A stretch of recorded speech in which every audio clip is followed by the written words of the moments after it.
grands thèmes sur comment le droit encadre le travail des salariés. Dans un premier chapitre, on a vu le contrat de travail et dans un deuxième chapitre, donc 7.2, les libertés individuelles et collectives des salariés. Donc on va voir dans ce chapitre deux grands points. Premièrement, toutes les libertés des salariés.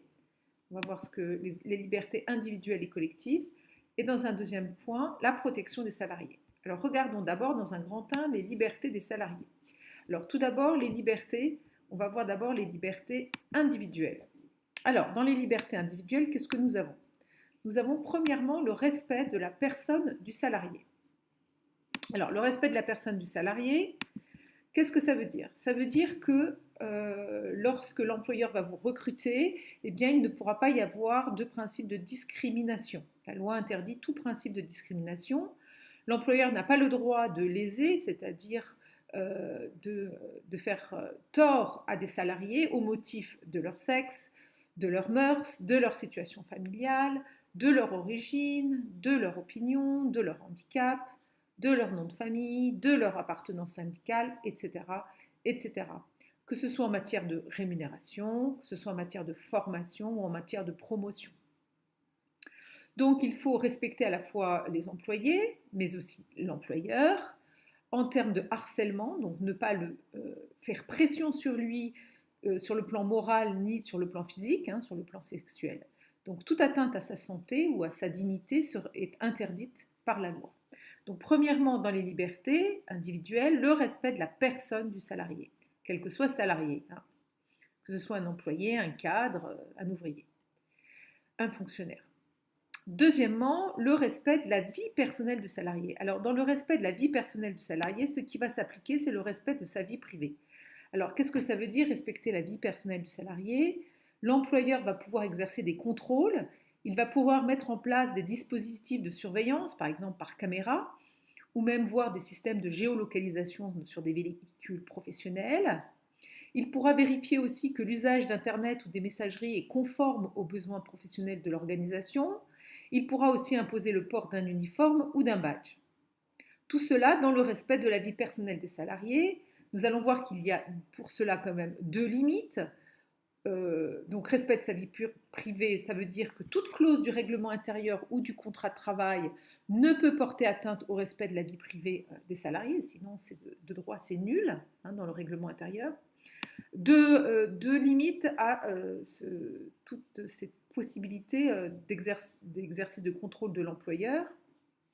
Il faut que le traitement informatisé ou automatisé, style caméra, géolocalisation, surveillance d'Internet, etc., pour qu'il soit licite, il faut qu'il y ait une information préalable du personnel, donc à travers les DP ou à travers le CSE, le Conseil social et économique. Nous allons revoir ces instances.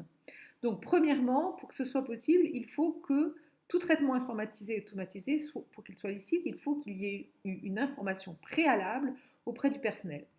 Deuxièmement, il faut que le CNIL, que l'entreprise ait déclaré au CNIL les fichiers informatisés de gestion du personnel, de façon à vérifier que ces fichiers ne se retrouvent pas après dans le domaine public et qu'ils aient été achetés à des fins commerciales, par exemple. Alors, respecter la vie personnelle du salarié, beaucoup de choses sont possibles, mais il faut qu'il y ait ces deux contraintes qui soient bien respectées. Les abus du salarié. Est-ce qu'il y a des abus du côté des salariés? Oui. Le salarié, s'il abuse d'Internet à des fins privées, peut se voir mis un avertissement, une faute jusqu'à une faute lourde, qui peut aller jusqu'au licenciement. Alors, nous verrons que il existe des restrictions sur les abus en matière donc de liberté individuelle. Nous verrons ça en grand 4. Donc, premièrement, le respect de la personne du salarié. Qu'est-ce que ça veut dire? Deuxièmement, le respect de la vie personnelle du salarié. On a vu qu'il y avait des choses qui doivent être sous contrôle, mais des choses sont possibles. Enfin, troisièmement, la liberté d'expression. Alors, dans la liberté d'expression, c'est l'article 11 de la Déclaration des droits de l'homme et du citoyen. Ça veut dire laisser les employés libres de s'exprimer sans les empêcher, sans les sanctionner. C'est un droit constitutionnel. Bien sûr, ceci est encadré. Il n'est pas possible d'avoir des propos diffamatoires, que ce soit à l'écrit ou en parole, des propos injurieux, des propos excessifs, Les juges établiront au cas par cas, en fonction des situations, si l'intention était de nuire ou d'atteindre à la réputation de l'employeur. Vous savez qu'aujourd'hui, il y a beaucoup de choses qui se passent sur les réseaux sociaux. Est-ce que les salariés ont le droit de critiquer ouvertement, de façon parfois qui peuvent porter atteinte à la réputation de l'entreprise, de l'employeur? Donc tout dépendra au cas par cas ensuite. Le juge regardera s'il y avait une intention de nuire ou pas, quelle est la position du salarié dans l'organisation. Évidemment, plus il va être élevé, plus ses propos pourront être tenus comme importants. Est-ce que ces propos sont isolés ou est-ce qu'ils sont tenus en public ou non? Vous savez qu'un grand patron d'une grande entreprise américaine était dans la rue et a eu des propos diffamatoires sur le nouveau président élu, donc Donald Trump, et que ça s'est passé donc en cour de justice pour termes diffamatoires. Il a été poursuivi en justice par l'État, le gouvernement américain. Et donc, il n'a pas eu gain de cause, c'était un abus, même s'il n'était pas sur son lieu de travail. On a considéré que sa position très importante dans la société, eh bien, c'était comme s'il parlait un petit peu au nom de la société. Donc, vous voyez, des libertés d'expression, respect de la vie personnelle du salarié, respect de la personne du salarié, oui, mais sous condition, tout ça est encadré par la loi. Alors, des restrictions, grand 4, les abus sont sanctionnés. Alors, qu'est-ce que ça veut dire?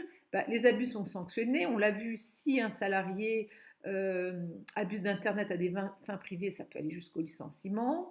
Au niveau de la liberté d'expression, eh bien, on ne peut pas tenir de propos diffamatoires ou de paroles injurieuses. Donc, vous voyez que les abus sont sanctionnés. Deuxièmement, deux choses très importantes.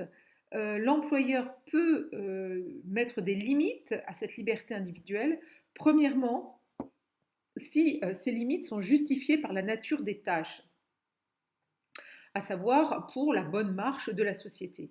Par exemple, des procédés de vidéosurveillance vont être licites, c'est-à-dire légaux, s'ils sont mis en place pour assurer la sécurité des personnels, des biens, et pas pour contrôler les salariés. Et pour un temps limité, c'est-à-dire ce n'est pas une surveillance constante des salariés. Donc vous voyez qu'il peut y avoir une restriction à la vie, je dirais, personnelle du salarié, dans la mesure où on va assurer la sécurité des biens et des personnes. Donc c'est justifié par la nature des tâches, premièrement. Et deuxièmement, il faut que ce soit proportionné au but recherché. Par exemple, des caméras de surveillance dans un magasin vont être à des endroits stratégiques tout à fait importants, mais bien sûr, on va pas les retrouver dans des bureaux, on ne va pas les retrouver bien sûr dans les zones de toilettes, parce que c'est évidemment pas pertinent, pas proportionné par rapport au but recherché. Donc retenez en grand 4 dans les restrictions à ces libertés individuelles, l'employeur peut restreindre ces libertés si elles sont justifiées par la nature de la tâche et si elles sont proportionnées au but recherché. Et retenez que les abus de la part des salariés sont sanctionnés. Donc, on a vu, premièrement, grand A, les libertés individuelles. Grand B, les libertés collectives. Donc, dans les libertés collectives, il y en a beaucoup, dont la liberté syndicale, par exemple. Ici, nous allons nous attacher au droit de grève. Alors, pour qu'il y ait grève, il faut un certain nombre de conditions cumulatives. La première condition, c'est une cessation. Alors, la Cour de cassation de janvier 1995 décrit la grève comme une cessation collective et concertée du travail en vue d'appuyer des revendications professionnelles. Ça, c'est la définition. Cessation collective et concertée, c'est un arrêt total du travail. Voilà les conditions pour parler de grève. Alors, sa définition, elle est dans la Constitution de 1946. Donc, on vient de voir en quoi on peut parler de grève. Il n'y a pas de licenciement ou de sanction d'un salarié qui est gréviste. En revanche, on verra que dans les restrictions, la grève suspend le contrat de travail, mais ne le rompt pas. Ça veut dire suspension du contrat de travail, c'est comme si, comme pendant vos vacances, votre contrat n'est pas rompu, mais vous n'êtes plus dans le cadre de conditions de travail. Eh bien, si vous êtes en grève, c'est la même chose. Ça veut dire que vous pouvez avoir une retenue sur salaire proportionnelle au temps que vous passerez à faire grève. Voilà, donc pour les définitions, les conditions pour qu'il y ait grève. Troisièmement, les restrictions. Alors, dans les restrictions, il peut y avoir des abus du droit de grève de la part des salariés, des organisations de l'entreprise qui vont mettre en péril la pérennité de celle-ci, peut y avoir des fautes lourdes de la part de salariés, des violences, des dégradations, atteinte à l'intégrité physique, on l'a déjà vu, ou à la liberté de travail, empêcher d'autres salariés qui veulent venir travailler de travailler. Dans ces cas-là, s'il y a un abus du droit de grève ou une faute lourde, violence, dégradation, etc., il pourra y avoir de lourdes sanctions allant jusqu'au licenciement. Il y a une seule restriction à la grève qui peut être imposée par l'État, c'est extrêmement rare, mais elle pourrait arriver dans le cas d'une organisation qui est dans un domaine stratégique, par exemple je pense à des raffineries, peut-être à des télécommunications, et qui mettra en péril la bonne marche du pays. À ce moment-là, le préfet, absolument exceptionnel, pourrait imposer qu'il n'y ait pas de grève. Voilà, donc retenez plutôt abus et fautes lourdes sont sévèrement sanctionnés, ça peut aller jusqu'au licenciement, que la grève suspend le contrat de travail mais ne le rompt pas, et qu'une retenue sur salaire proportionnelle au temps de grève peut être appliquée, mais qu'on ne peut pas licencier bien sûr comme ça un salarié qui est gréviste. Donc voilà pour, donc on vient de voir les libertés individuelles et collectives. Dans un grand 2, nous allons voir maintenant la protection des salariés. Alors, protection des salariés, le principe, qu'est-ce que c'est que la protection des salariés, grand A, puis on verra en grand B les instances représentatives qui va protéger les salariés. Alors, dans les principes, qu'est-ce que vous devez retenir? Premier principe, dans la protection des libertés, la protection des libertés est prévue par l'article 1121.1 du Code du travail. L'employeur ne peut pas porter de restrictions aux libertés individuelles ou collectives du salarié. Voilà, c'est clair, il y a une protection des libertés, elle est inscrite dans l'article du Code du travail. Cependant, il y a deuxièmement des restrictions à cette protection des libertés. On l'a déjà vu, il faut, je le redis, il faut que pour restreindre les libertés individuelles et collectives, qui par principe sont protégées, il faut qu'elles se soient justifiées pour la bonne marche de l'entreprise. Par exemple, vous savez très bien que dans le système public, il y a la continuité du système public. On ne peut pas faire grève 24 heures sur 24, tout simplement parce qu'il faut continuer à pouvoir faire des appels d'urgence, aller se faire soigner dans les hôpitaux, etc. Donc il faut que ce soit justifié. Deuxièmement, il faut que ce soit proportionné au but recherché, c'est-à-dire limité au strict minimum de ce qui est nécessaire pour le bon fonctionnement de l'entreprise. Par exemple, une mise en place de caméras doit être faite dans des endroits qui se justifient et non pas partout. Par exemple, la fouille au corps à corps, si elle n'est pas justifiée, qu'il suffit d'un portail électronique, eh bien, à ce moment-là, ne sera pas licite. Donc, la restriction par rapport à la protection des libertés, il ne faut pas que ces libertés portent atteinte au pouvoir de l'employeur, qu'il soit capable de continuer à faire fonctionner de façon justifiée et proportionnée son organisation. Donc ça, c'est le principe. Un principe de protection des libertés qui est inscrit dans le Code du travail avec des restrictions justifiées par la nature des tâches, si on restreint ces libertés individuelles et collectives. Et deuxièmement, que cette restriction de liberté soit proportionnée au but recherché. Deuxièmement, les instances maintenant représentatives. Alors, grand B, les instances représentatives. Alors, plusieurs instances, vous l'avez déjà vu en management dans le premier cours, premier chapitre de l'année. Le délégué syndical, qu'est-ce qu'il faut retenir? Il est nommé par un syndicat, il n'est pas élu, il est nommé par le syndicat. Le délégué syndical est obligatoire dans les organisations de plus de 50 salariés. Il défend les intérêts des salariés, les intérêts économiques, professionnels et sociaux. Et vous savez que c'est le seul qui est éligible pour signer les accords des conventions collectives et les rémunérations annuelles salariales. Et il représente évidemment son syndicat auprès de l'employeur. Donc, première forme de représentation des salariés, le délégué syndical. Ensuite, le délégué du personnel. Alors lui, le délégué du personnel, il est obligatoire s'il y a au moins 11 salariés. Il est élu tous les 4 ans par les salariés. Et lui, son principe, c'est de protéger les libertés individuelles et collectives. Et donc, il va remonter tous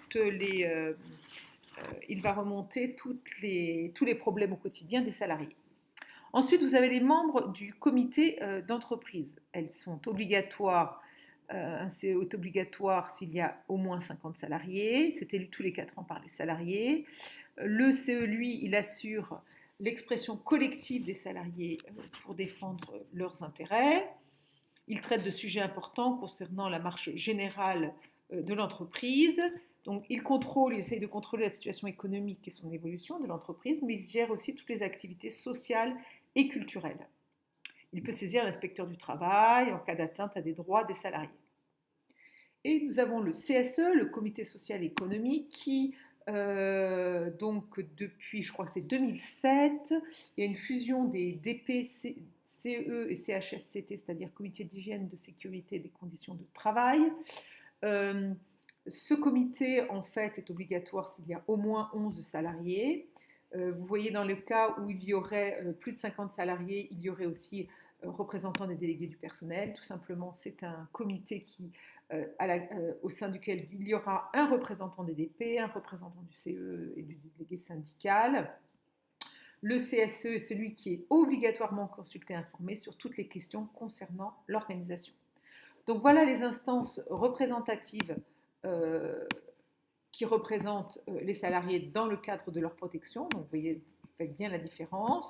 Et on a bien revu les principes, le principe de protection des libertés avec les restrictions qui s'imposent.